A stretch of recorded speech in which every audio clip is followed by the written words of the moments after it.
성부와 성자와 성령의 이름으로 말씀드립니다. 한 주간 동안 안녕하셨는지요? 쌀쌀하던 날씨가 엊그제 같은데 이제 점차 더워지기 시작했던 지난 주간이었습니다. 이스라엘의 아버지들은 전통적으로 가정교육이 매우 엄격하다고 합니다.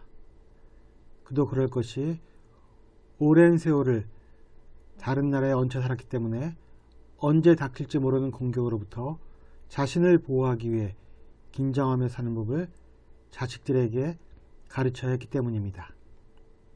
그래서 이스라엘의 아버지들은 아이들이 곁길로 가면 무서운 체벌을 합니다.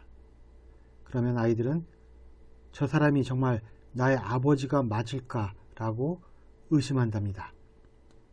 그때 어머니는 아이들의 어깨를 두드리며 아들아, 내가 잘못할 때마다 아버지의 마음은 얼마나 아픈 줄 아느냐.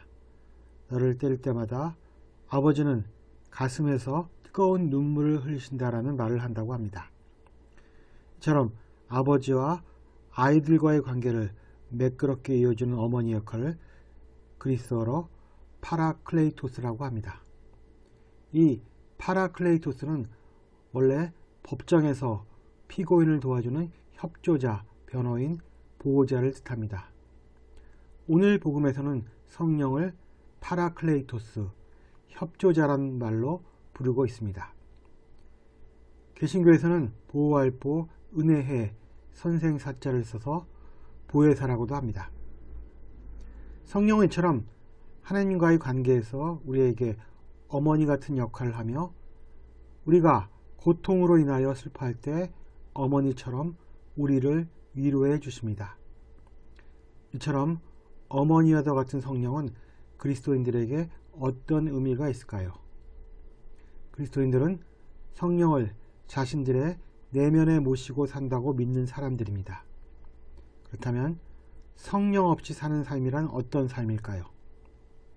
오늘 일독서인 사도행전에서 우리는 그리스의 아테네로 전도 여행을 떠난 사도 바울을 만납니다.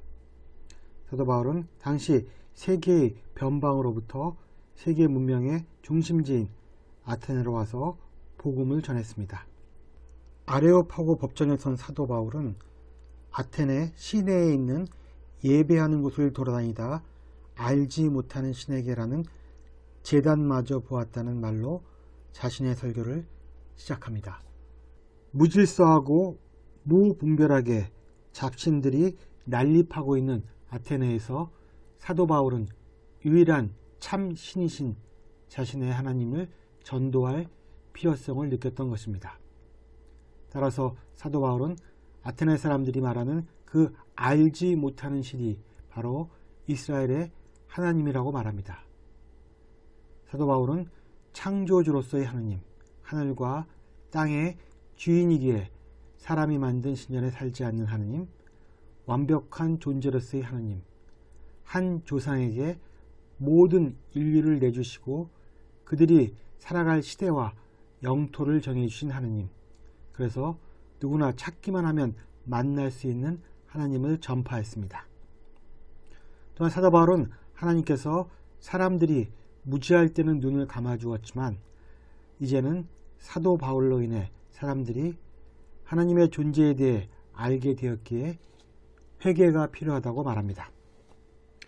한편 사도 바울의 설교를 들은 아테네 사람들의 반응은 어떠했을까요? 죽은 자가 다시 살아난다는 말을 듣고 비웃는 사람도 있었고 나중에 다시 들어보겠다는 사람도 있었습니다.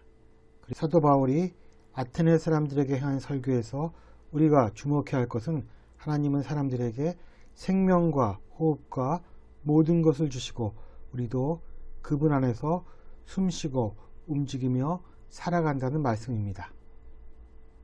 아쉽게도 그리스 사람들이 신을 인식함에 있어서 부족했던 점은 바로 성령이었습니다. 그들은 자신의 내면에서 숨쉬고 움직이는 성령이 작동하지 않는 사람들이었습니다.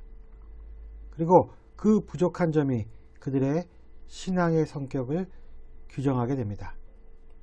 인간의 전 실존을 점유하여 하나님을 따르게 하는 의지적 존재로서의 신이 아니라 단지 인식의 대상으로서의 신. 이것이 아테네인들의 신인식의 한계였던 것입니다. 왜냐하면 그리스도교는 신을 아는 것만으로는 충분하지 않다고 했기 때문입니다. 우리가 진정한 신앙인으로 남느냐 아니면 우아한 교양을 갖춘 아테네 사람으로 남느냐의 갈림길은 아마도 우리 안에서 성령이 우리를 제대로 움직이고 있느냐 그렇지 못하냐에 있을 것입니다. 하나님을 믿는다고 스스로 말하는 사람들이 가장 빠지기 쉬운 함정이 바로 성령 없이 하나님을 믿는 것입니다. 스스로의 힘으로 하나님께 도달하려고 하는 것, 그것은 우리를 교만하고 경직되게 만듭니다. 우리의 약함을 인정하고 성령의 도움을 청해야 합니다. 그것이 예수께서 그토록 성령을 강조하신 이유입니다.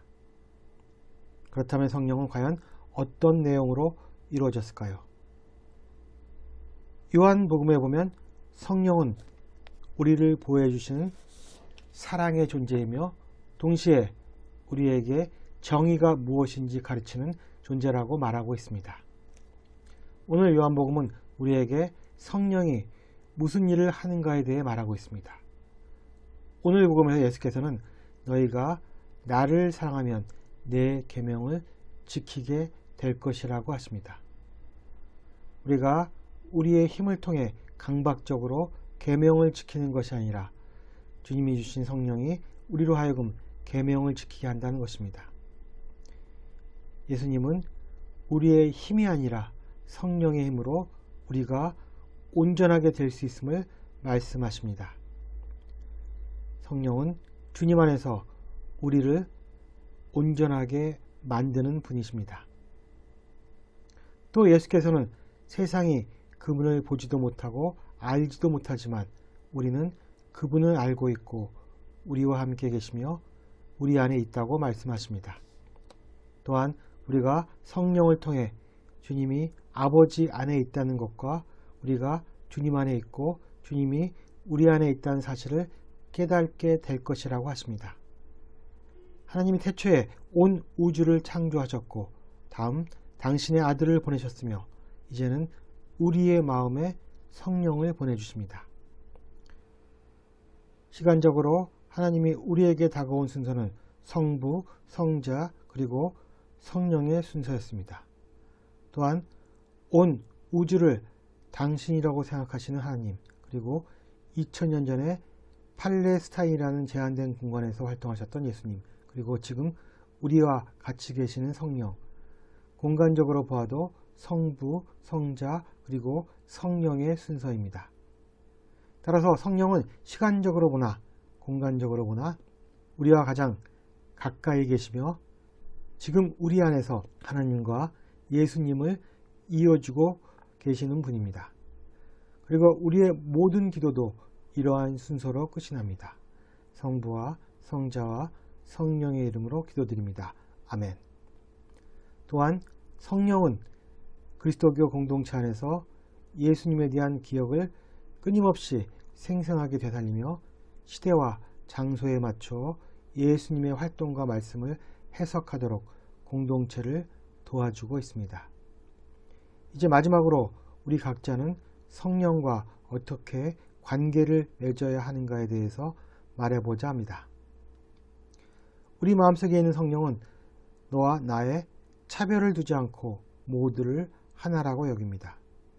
우리는 성령의 힘으로 하느님 그리고 이웃과 하나가 됩니다. 또한 성령은 활활 타오르는 불꽃으로 표현되기도 합니다. 그래서 흔히 우리는 성령의 불길 또는 불꽃이라는 표현을 자주 씁니다. 불길과 불꽃의 목적은 어둠을 밝히거나 무엇을 태우기 위해 존재합니다. 우리는 이 성령의 불길로 우리의 이기적인 자아를 태워야만 합니다. 우리 안에서 성령이 끊이지 않고 불꽃처럼 활동한다면 아마 차가운 우리의 이기적인 자아도 뜨거운 성령의 뜻을 따를 것입니다. 그러면 비로소 사도 바울이 아테네 사람들에게 요구했던 회개가 이루어지는 것입니다. 그러나 우리가 다시 우리 안에 계시는 성령 돌보기를 게을리한다면 우리는 영락없이 냉혹하고 무정한 우리의 본성을 드러내게 될 것입니다. 따라서 신앙은 인식의 문제가 아니라 의지의 문제가 되는 것이고 교양의 문제가 아니라 실존의 문제가 되는 것입니다. 우리의 신앙의 질이 우리 안에 계시는 성령의 살아있음과 그렇지 않음에 달려있다는 사실을 믿고 받아들이는 저와 여러분이 되기를 주님의 이름으로 기원합니다.